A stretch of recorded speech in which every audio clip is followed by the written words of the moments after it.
ओम शांति 24/1/2025 प्रातः मुरली बाप दादा मधुबन। मिठा बाबा कहते मिठे बच्चे तुम्हें माने एकमात्र बाबांकर निर्देश अनुसार चाल तेबे बाबा तुमर समस्त दायित्व वहन करिवे। बाबांकर निर्देश है चलिबा बुलिबा समय मते मने पकाओ। तुम्हें माने एकमात्र बाबांकर निर्देश अनुसार चाल तेबे बाबा तुमर समस्त दायित्व वहन करिवे। बाबांकर निर्देश है चलिबा बुलिबा समय रे मते मने पकाओ। आज बाबांकर प्रश्न अछि जो माने बहुत भल गुणवान संतान अटंती सेमानकर मुख्य लक्षण गुड़िक कौन होइथिबो। जो माने बहुत भल गुणवान संतान अटंती सेमानकर मुख्य लक्षण गुड़िक कौन होइथिबो। उत्तरे बाबा कहउछंती सेमाने कंटा को फूल करिवार सेवा बहुत भल भावरे करुथिबे। काहाकू भी कंटा लगाइबे नाही। केबे भी परस्पर मध्यरे लड़ाई झगड़ा करिबे नाही। काहाकू भी दुख देबे नाही। दुख देवा मध्य कंटा फुटाइबा सहित समान। गीत अछि यह वक्त जा रहा है। ओम शांति। मीठा मीठा शिकिलधे आत्मिक संतान माने पुरुषार्थर क्रमानुसारे ए गीतर अर्थ बुझिले। क्रमानुसारे एइथिपाई कुहाजाइछि जे केही तो अति उत्तम भावरे बुझुछंती, केही मध्यम और केही साधारण भावे बुझुछंती। प्रत्येकंकर बुझिबा मध्य भिन्न भिन्न अटे। प्रत्येकंकर निश्चय बुद्धि मध्य निजस्व अटे। बाबा तो बुझाई चलीछंती एपरी भाव जे शिव बाबा ही एहांक द्वारा निर्देश देउछंती। तुमे अधा कल्प आसुरी निर्देश अनुजाई चली आसिल। वर्तमान एहीपरि निश्चय कर जे आमे ईश्वरीय निर्देश रे चलिले जीवन नौका पार होई पारिबो। जदि ईश्वरंक निर्देश न भावी मनुष्य अर्थात ब्रह्मा का निर्देश भाविल तेबे द्वंद्वरे पड़ीजिवो। बाबा कहउचंती मो निर्देश अनुजाई चलिले ही मु उत्तरदायी रहिबी। एहांक द्वारा जहा किछि भी हेउछि तांकर कार्यकलापर मु ही उत्तरदायी अटे। तांकु मु ही ठीक करिबी। तुमे केवल मो निर्देश रे चालो। जेउ माने भल भावरे याद करिवे सेही माने ही निर्देश अनुसारे चलिबे। पादे पादे रे ईश्वरंकर निर्देश भावी चलिले केबे क्षति हेबो नाही। निश्चय ही विजय रहिछि। अनेक पिला एही कथा को बुझुनाहांती। अल्प किछि ज्ञान बुझिगले पुणी देह अभिमान आसी जाई थाए। जोगर शक्ति बहुत कम अछि। ज्ञान तो हेउछि इतिहास भूगोल को जानिबा। एहा तो सहज अटे। एठारे मध्य मनुष्य केते विज्ञान आदि पढ़ुछंती। एही पाठ पढ़ा तो केते सहज अटे। बाकी जोगयुक्त होई रहिबा पई परिश्रम करिबाकू पड़िथाए। जदि केही कहउछंती जे बाबा मु जोगरे बहुत मस्त रहुछि तेबे बाबा मानिबे नाही। बाबा प्रत्येकंकर चलनी को देखुछंती। जेउ पिला माने बाबा को याद करुथिबे से बहुत स्नेही होइथिबे। याद करुनाहांती सेथिपाई ही ओलटा सीधा काम हेउछि। बहुत राति दिनर फरक रहिछि। वर्तमान तुमे एई सीढ़ीर चित्र को मध्य भल भावरे बुझाई पारिबो। वर्तमान दुनिया कंटार जंगल होई जाइछि। एहा बगीचा नुहे। एकथा स्पष्ट भावरे बुझाइबा उचित जे भारत फूलर बगीचा थिला। बगीचारे कौन केबे जंगली जीवजंतु रही थांती कि? सेठारे तो देवी देवता रही थांती।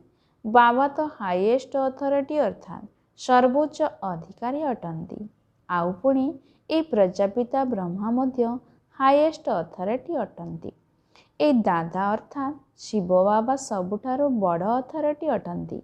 शिव एवं प्रजापिता ब्रह्मा आत्मा माने हेउछंती शिव बाबांकर संतान। पुणी साकार रे आमे भाई भौणी सबु प्रजापिता ब्रह्मांकर संतान अटू। ये ब्रह्मा समस्तंकर ग्रेट ग्रेट ग्रांड फादर अर्थात आदिपिता अटंती। एही भली हाईएस्ट अथॉरिटी निमंते ଆମକୁ ଘର ଦରକାର। ଏହିପରି ତୁମେ ସରକାରଙ୍କୁ ପତ୍ର ଲେଖ, ପୁଣି ଦେଖ ତାଙ୍କ ବୁଦ୍ଧିରେ କିଛି ଆସୁଛି କି ନାହିଁ। ଶିବ ବାବା ଏବଂ ପ୍ରଜାପିତା ବ୍ରହ୍ମା ଆତ୍ମାମାନଙ୍କର ପିତା ଏବଂ ସମସ୍ତ ମନୁଷ୍ୟ ମାତ୍ରଙ୍କର ପିତା। ବୁଝାଇବା ନିମନ୍ତେ ଏହି ପଏଣ୍ଟ ବହୁତ ଭଲ, କିନ୍ତୁ ପିଲାମାନେ ସମ୍ପୂର୍ଣ୍ଣ ରୂପେ ବୁଝାଉନାହାନ୍ତି, ଭୁଲି ଯାଉଛନ୍ତି। ଜ୍ଞାନର ଅହଙ୍କାର ଚଢ଼ି ଯାଉଛି, ଯେମିତିକି ବାପ ଦାଦାଙ୍କ ଉପରେ ମଧ୍ୟ ବିଜୟ ପ୍ରାପ୍ତ କରି ନେଉଛନ୍ତି। ଏଇ ଦାଦା କହୁଛନ୍ତି, ମୋ କଥା ଭଲେ ନ ଶୁଣ, ସର୍ବଦା ଭାବ। ଶିବ ବାବା ବୁଝାଉଛନ୍ତି, ତାଙ୍କର ମତରେ ଚାଲ।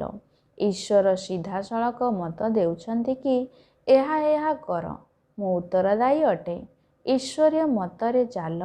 ବ୍ରହ୍ମା ତ ଈଶ୍ୱର ନୁହନ୍ତି, ତୁମକୁ ଈଶ୍ୱରଙ୍କ ପାଖକୁ ପଢ଼ିବାକୁ ହେବ ନା। ସର୍ବଦା ଭାବ ଯେ ଏହି ନିର୍ଦ୍ଦେଶ ଈଶ୍ୱର ଦେଉଛନ୍ତି। ଏହି ଲକ୍ଷ୍ମୀ ନାରାୟଣ ମଧ୍ୟ ଭାରତର ହିଁ ମନୁଷ୍ୟ ଥିଲେ। ଏମାନେ ମଧ୍ୟ ସମସ୍ତେ ମନୁଷ୍ୟ ଅଟନ୍ତି, କିନ୍ତୁ ଏମାନେ ଶିବାଳୟ ସ୍ୱର୍ଗରେ ରହୁଥିଲେ, ସେଥିପାଇଁ ସମସ୍ତେ ତାଙ୍କୁ ନମସ୍କାର କରୁଛନ୍ତି। କିନ୍ତୁ ପିଲାମାନେ ପୁରା ବୁଝାଉନାହାନ୍ତି, ନିଜର ଅହଙ୍କାର ନିଶା ଚଢ଼ି ଯାଉଛି। ତ୍ରୁଟି ତ ଅନେକଙ୍କର ରହିଛି ନା। ସମ୍ପୂର୍ଣ୍ଣ ଯୋଗଯୁକ୍ତ ହେଲେ ଯାଇ ବିକର୍ମ ବିନାଶ ହେବ। ବିଶ୍ୱର ମାଲିକ ହେବା କ'ଣ ମାଉସୀ ଘର କଥା କି? ବାବା ଦେଖୁଛନ୍ତି, ମାୟା ଏକଦମ ନାକରୁ ଧରି ନାଳରେ ପକାଇ ଦେଉଛି। ବାବାଙ୍କ ୟାଦରେ ତ ବହୁତ ଖୁସିରେ ପ୍ରଫୁଲ୍ଲିତ ରହିବା ଉଚିତ। ସମ୍ମୁଖରେ ଲକ୍ଷ୍ୟ ଉଦ୍ଦେଶ୍ୟ ରହିଛି। ଆମେ ଏ ଲକ୍ଷ୍ମୀନାରାୟଣଙ୍କ ସଦୃଶ ହେଉଛୁ। ଏହା ଭୁଲିଯିବା କାରଣରୁ ଖୁସିର ନିଶା ଚଢ଼ୁନାହିଁ। କହୁଛନ୍ତି, ଆମକୁ ନିଷ୍ଠାରେ ବସାଅ। ବାହାରେ ଆମେ ୟାଦରେ ରହିପାରୁନାହୁଁ, ବାବାକୁ ମନେ ପକାଉନାହାନ୍ତି। ସେଥିପାଇଁ କେବେ କେବେ ଶିବ ବାବା ମଧ୍ୟ ପ୍ରୋଗ୍ରାମ ପଠାଇ ଦେଉଛନ୍ତି, ଅର୍ଥାତ୍ ସନ୍ଦେଶୀଙ୍କ ଦ୍ୱାରା ନିର୍ଦ୍ଦେଶ ଦେଉଛନ୍ତି, କିନ୍ତୁ ୟାଦରେ ବସୁନାହାନ୍ତି। ବୁଦ୍ଧି ଏଣେ ତେଣେ ଭଟକୁଛି। ବାବା ନିଜର ଉଦାହରଣ ଦେଉଛନ୍ତି। ନାରାୟଣଙ୍କର କେତେ ପକ୍କା ଭକ୍ତ ଥିଲେ, ଯେଉଁଆଡ଼େ ଗଲେ ମଧ୍ୟ ସାଥିରେ ନାରାୟଣଙ୍କର ଚିତ୍ର ରହୁଥିଲା। ତଥାପି ବି ପୂଜା ସମୟରେ ବୁଦ୍ଧି ଏଣେ ତେଣେ ପଳାଇ ଯାଉଥିଲା। ଏଥିରେ ମଧ୍ୟ ସେହିପରି ହେଉଛି। ବାବା କହୁଛନ୍ତି, ଚାଲି ବୁଲି ବାବାଙ୍କୁ ୟାଦ କର, କିନ୍ତୁ ଅନେକ କହୁଛନ୍ତି ସମ୍ମୁଖରେ ବସି ଭଉଣୀ ନିଷ୍ଠା କରନ୍ତୁ, ଅର୍ଥାତ୍ ଆମକୁ ଦୃଷ୍ଟି ଦେଇ ଯୋଗ କରିବାରେ ସହଯୋଗ ଦିଅନ୍ତୁ। ନିଷ୍ଠାର ତ କୌଣସି ଅର୍ଥ ହିଁ ନାହିଁ। ବାବା ସର୍ବଦା କହୁଛନ୍ତି, ଶିବ ବାବାଙ୍କୁ ମନେ ପକାଅ। ଅନେକ ପିଲା ଯୋଗରେ ବସି ବସି ଧ୍ୟାନରେ ଚାଲି ଯାଉଛନ୍ତି। ନା ଜ୍ଞାନ ନା ୟାଦ ରହୁଛି, ନଚେତ୍ ପୁଣି ଢୁଳାଇବାରେ ଲାଗି ପଡ଼ିଥାନ୍ତି। ଅନେକଙ୍କର ଅଭ୍ୟାସ ହୋଇଗଲାଣି। ଏହା ତ ଅଳ୍ପ କାଳର ଶାନ୍ତି ମିଳିଗଲା, ଅର୍ଥାତ୍ ବାକି ସାରାଦିନ ଅଶାନ୍ତି ରହୁଛି। ଚାଲି ବୁଲି ବାବାଙ୍କୁ ୟାଦ ନ କଲେ ପାପର ବୋଝ ଓହ୍ଲାଇବ କିପରି? ଅଧାକଳ୍ପର ବୋଝ ରହିଛି। ଏଥିରେ ହିଁ ବହୁତ ପରିଶ୍ରମ କରିବାକୁ ପଡ଼ିବ। ନିଜକୁ ଆତ୍ମା ଭାବ ଏବଂ ବାବାଙ୍କୁ ୟାଦ କର।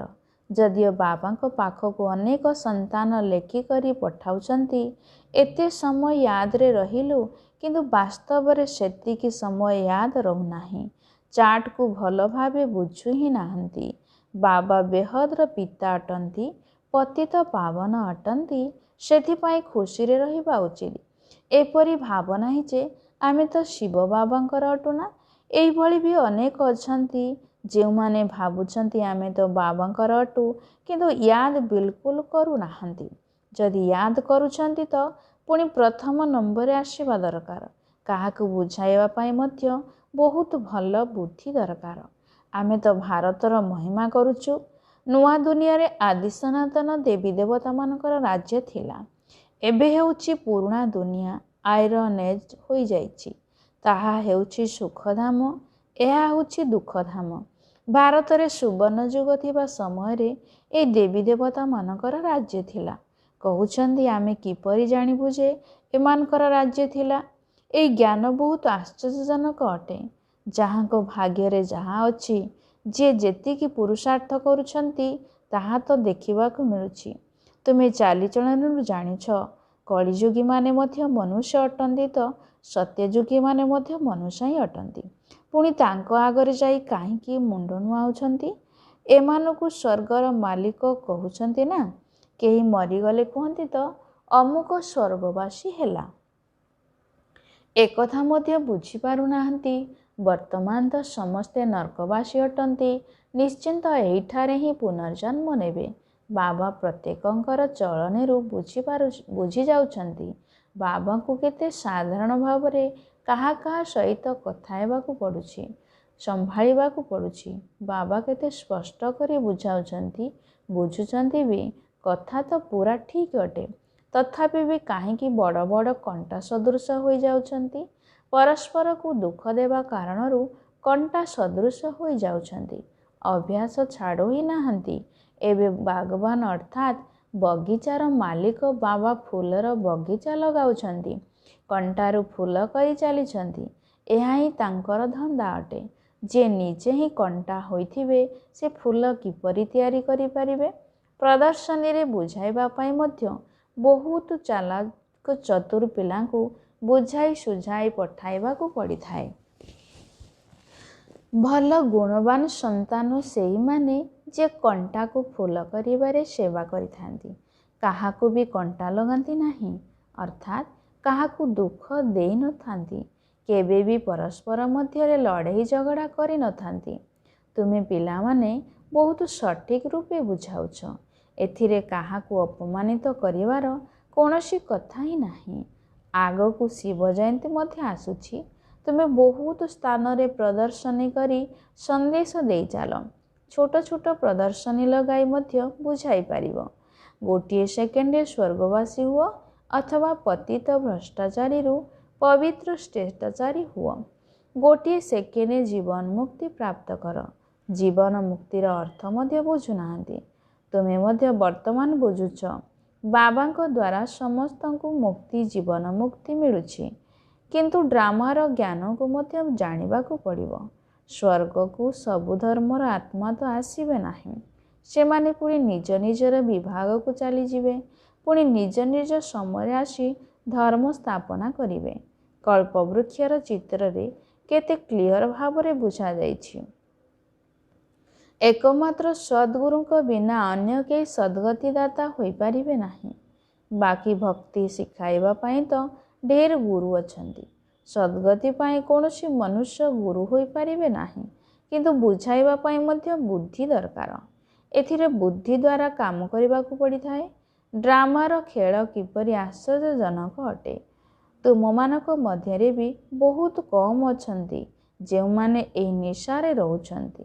ଆଚ୍ଛା, ମିଠା ମିଠା ଶିକିଲଧେ ସନ୍ତାନମାନଙ୍କ ପ୍ରତି ମାତା ପିତା ବାପ ଦାଦାଙ୍କର ମଧୁର ସ୍ନେହ ସମ୍ପନ୍ନ ଶୁଭେଚ୍ଛା ଏବଂ ସୁପ୍ରଭାତ। ଆତ୍ମିକ ପିତାଙ୍କର ଆତ୍ମିକ ସନ୍ତାନମାନଙ୍କୁ ନମସ୍ତେ। ରାତ୍ରି କ୍ଲାସ୍ 18/3/68। ବାସ୍ତବରେ ତୁମମାନଙ୍କୁ ଶାସ୍ତ୍ରଗୁଡ଼ିକର ବାଦ ବିବାଦରେ ଯିବାର ଦରକାର ନାହିଁ। ମୂଳ କଥା ହେଲା ୟାଦ ଏବଂ ସୃଷ୍ଟିର ଆଦି ମଧ୍ୟ ଅନ୍ତକୁ ବୁଝିବାକୁ ହେବ। ଚକ୍ରବର୍ତ୍ତୀ ରାଜା ହେବାକୁ ପଡ଼ିବ। ଏହି ଚକ୍ରକୁ ବୁଝିବାକୁ ହେବ। ଏହାର ଗାୟନ ହେଉଛି 1 ସେକେଣ୍ଡରେ ଜୀବନ ମୁକ୍ତି। ତୁମ ସନ୍ତାନମାନଙ୍କୁ ଆଶ୍ଚର୍ଯ୍ୟ ଲାଗୁଥିବ, ଭକ୍ତି ଅଧା କଳ୍ପ ଚାଲୁଛି, ଟିକିଏ ବି ଜ୍ଞାନ ନଥିବ। ଜ୍ଞାନ ରହିଛି ବାବାଙ୍କ ନିକଟରେ। ବାବାଙ୍କ ଦ୍ୱାରା ଜାଣିବାକୁ ହେବ। ବାବା ହେଉଛନ୍ତି ଅସାଧାରଣ, ତେଣୁ କୋଟିକରେ ଗୋଟିଏ ବାହାରୁଛନ୍ତି। ଦୁନିଆରେ ଟିଚର୍ସ ମାନେ ଏପରି କହିବେ ନାହିଁ। ଏଠାରେ କହୁଛନ୍ତି ଯେ ମୁଁ ହେଉଛି ପିତା, ଶିକ୍ଷକ, ସଦ୍ଗୁରୁ। ମନୁଷ୍ୟମାନେ ଶୁଣି ଆଶ୍ଚର୍ଯ୍ୟ ହେବେ। ଭାରତକୁ ମଦର କଣ୍ଟ୍ରି କୁହାଯାଏ, କାରଣ ଅମ୍ବାଙ୍କର ବହୁତ ନାମ ରହିଛି। ଅମ୍ବାଙ୍କର ବହୁତ ମେଳା ଲାଗୁଛି। ଅମ୍ବା ଅକ୍ଷର ବହୁତ ମିଠା। ମା ଛୋଟ ପିଲାଙ୍କୁ ବହୁତ ସ୍ନେହ କରିଥାନ୍ତି ନା, କାରଣ ମା ଖୁଆଇଥାଏ, ପିଆଇଥାଏ, ସମ୍ଭାଳିଥାଏ। ଏବେ ଅମ୍ବାଙ୍କର ବାବା ବି ଦରକାର ନା। ଇଏ ତ ଅମ୍ବା ପୋଷ୍ୟ ଅଟନ୍ତି ନା, ତାଙ୍କର ସ୍ୱାମୀ ତ ନାହାନ୍ତି। ଏହା ନୂଆ କଥା ନା। ପ୍ରଜାପିତା ବ୍ରହ୍ମା ତ ନିଶ୍ଚିନ୍ତ ପୋଷ୍ୟ କରିଛନ୍ତି।